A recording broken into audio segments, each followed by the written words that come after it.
Well, I think the problem is, like I said earlier, the voices of the few speak for the many, right? And I think it's like a bully. Nobody wants to stand up to the bully. Everyone's afraid of the bully, that the bully's going to steal my lunch money, right up until somebody comes up and punches that bully right in the face, and then it's done. It's over. But you got to have some courage to do that. And right now, that's what the Democratic Party is afraid of. They're rudderless, they're leaderless, they're visionless. Tell me one thing that really the Democratic Party agrees on. Not really much.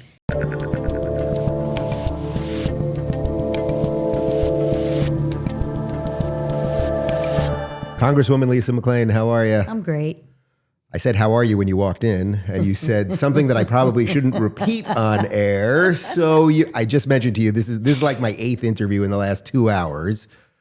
So I'm going to just go like this. What do you want to talk about, lady? What do you want to talk? What's going on in this crazy town? Oh, golly. No, it's amazing to me. I come from the business world. Very, very, very different. We're winning. We as Republicans are actually winning. Could we be on offense? Can we talk about it? I mean, my goodness gracious, look at what we've accomplished in just 1 year. Close the border. No one's talking about that anymore. Yep. Right? We're bringing prices down, mortgages down, interest rates are down. Look, we have a massive hole that we're trying to dig out of. And we're digging out of it. Could we act a little happy like we are? I'd rather be us than them right now, Dave. Come on. So interestingly, you just hit on something that I think has come up in almost every interview so far, which is it seems to me there's a disconnect between what actually is happening and the messaging part. What is that? I mean, Trump is the master at messaging, so you can't blame Trump. So what is going on here? Because I'm with you. I get all the wins. I talk about the wins every day on my show. Yeah. And yet there seems to be a certain set of people on our side that don't believe it or something like that. Because we let the voices of the few define the many. And we live in this little bubble up here in DC. And we got to get back home. We got to reconnect with the people and the constituents in our districts, right? There's always going to be problems. There's always going to be things that we need to fix, right? That's just the nature of the beast. But let's play offense. Let's be positive. Would you rather be in the majority under the Trump administration where people focus on progress, growth, bringing manufacturing and jobs back to America, where you have capitalism again, where you have law and order again? Or would you rather be under the Biden administration where big government's going to tell you what to do, when to do, how to do it? It's like, come on. We are winning, people. How much of this is just a short-term memory problem? Like people, even on our side, maybe forget about how bad the border was literally less than a year ago right now. You are 100% spot on. We were in a crisis situation. And now tell me how much we talk about the border. Zero. Why? Because we fixed it. Yeah. Take a victory lap on that. We fixed it. There's not tens of millions of people pouring through our border. Trump fixed it. Okay, we're done with that, right? We have as a society at times, we have such a short-term memory and we are so much on the immediate gratification that we need to stop and take a look at the totality of really what we've accomplished. And I will say this, how many people are looking to leave this country? I mean, we have liberals all day long saying, if Trump gets elected, I'm moving out of the United States. You promise? Could you keep your commitment and go? I have a list of Democrat congresswomen I'd like to have leave the country. Do you want to, you can probably, I don't even have to show you the list, do I? I probably got the same list. But nobody ever leaves. Yeah. I mean, if this country is that bad and that terrible, there are flights leaving every day, but no one gets on them. So is it a messaging issue, like something on the economy? You just mentioned inflation's down, cost of goods is down, gas is certainly down. Interest rates are down. Interest rates are down a little bit. Inflation is down. So, okay, so then it's just purely messaging. You know, I think part of it is he who frames or she who frames the issue wins. And right now, just because somebody says something doesn't mean we have to respond. We can talk about what we want to talk about. And that's what the Democrats do so well. They throw out this lie and we feel the need to defend it. We don't need to defend it because it's a freaking lie. I mean, come on, right? Yeah. Let's talk about what I want to talk about, which is, would you rather live in America? Or would you rather have jobs coming back? Would you rather have the border closed? Would you rather have law and order? I can control the debate, right? But you got to have your facts and you got to really believe it. I won't go into the list that I have on the Oh, pocket do it. here, That but would I be will. fun. All right, well, let's try it this way.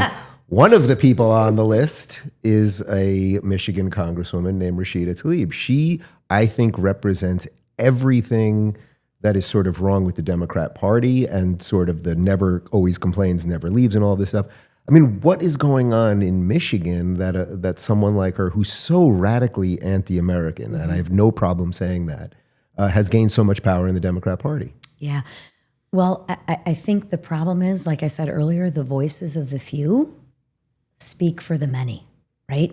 And I think it's like a bully. Nobody wants to stand up to the bully. Everyone's afraid of the bully, that the bully's going to steal my lunch money, right up until somebody comes up and punches that bully right in the face, and then it's done. It's over.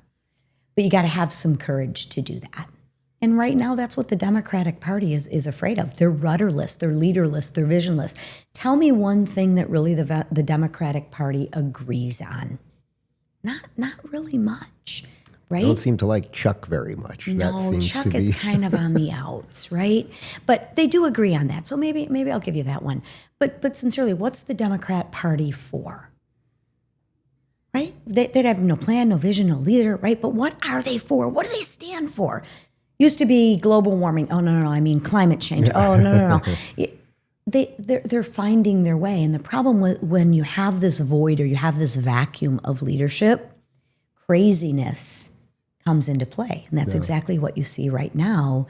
And compare and contrast that to President Trump, right? He's got super thick skin and he's playing chess. He has an agenda that he wants to accomplish, and everything that he does is calculated towards that agenda. If you owe the IRS back taxes, they can garnish your wages, levy your bank accounts, even seize your retirement or take your home.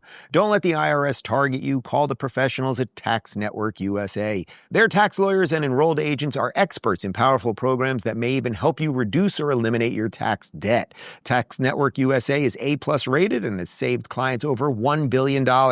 Whether you owe a few thousand or a few million, they can help. In just one phone call, you can start the process of stopping those threatening demand letters, ending the aggressive collections, and resolving your tax problems once and for all. But you have to act now while you still have options. For a free consultation, call Tax Network USA today at 1-800-958-1000 or visit tnusa.com/Dave.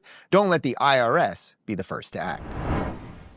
What do you make of this time of year here in this town as things are about to close down? The deadlines are coming. Things have to get signed basically one way or another. I mean, not exactly, but basically. I mean, how does that feel? Do you like this period? I actually do, because I think when you have a deadline, it's funny how things get done. It's no different than when we were in college. You mean when they have to go to on vacation, everybody's ready to do something? Exactly. Or when you have a term paper term paper due on Monday, you usually do get it done Sunday night, right? Yeah. Maybe nobody was like me. Everybody got it done on Tuesday. No, not me. I was definitely like you, Monday morning, most likely. Yeah. But the one thing I will say about this Congress and really the past two as well, we don't have the end of the year omnibus anymore. Remember the Christmas tree that we loaded up? We've seemed to have broken that cycle, which is good. But if we don't put deadlines on something, it's not going to get done because there's always going to be something better, or we should do this, or at some point in time, we have to have these family discussions. We have to have these disagreements. We have to have these debates, so to speak, and then put the most conservative bill on the floor and vote on it. And that's what we're doing. But you got to have a deadline or nothing's ever going to get done. So beyond messaging and getting some of the policies right and that kind of thing, I mean, the conventional wisdom here, and half the people that have sat in that chair today have said, it's not looking good for the midterms. I mean, what do you have to do to stem that? Because if the Democrats take power, all the good Trump stuff is basically done. It'll halt. The term is pretty much over then. It'll halt. And everybody knows that. Here's what I know. A year before the midterms, that's like an eternity in politics. Yeah. I mean, everything can switch on a dime. So different than a lot of my counterparts, I'm actually optimistic. Cautiously optimistic, but I am optimistic.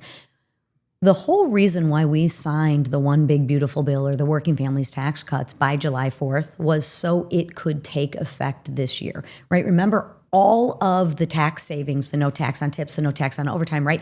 That is retroactive and people will actually feel it in their pocketbooks. No one's feeling it now. And I think that's a big difference because Biden gaslit the American people, right? When they get their tax returns, they will actually feel it. They'll open up, oh, wow, I've got $1,000 more. I've got $5,000 more. Business will begin to invest, et cetera, et cetera. And that's where I think the end of the first quarter, beginning of second quarter of 26 will be massive. Can I give you a little advice as one of the primetime people in the Republican Party? I think you guys really need to go heavy on America's 250.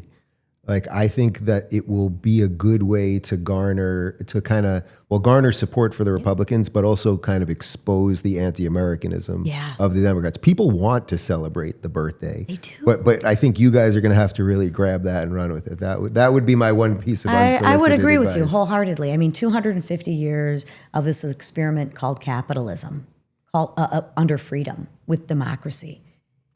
If we fail, think of what you just said. If we failed, where else are you going? No, that's it.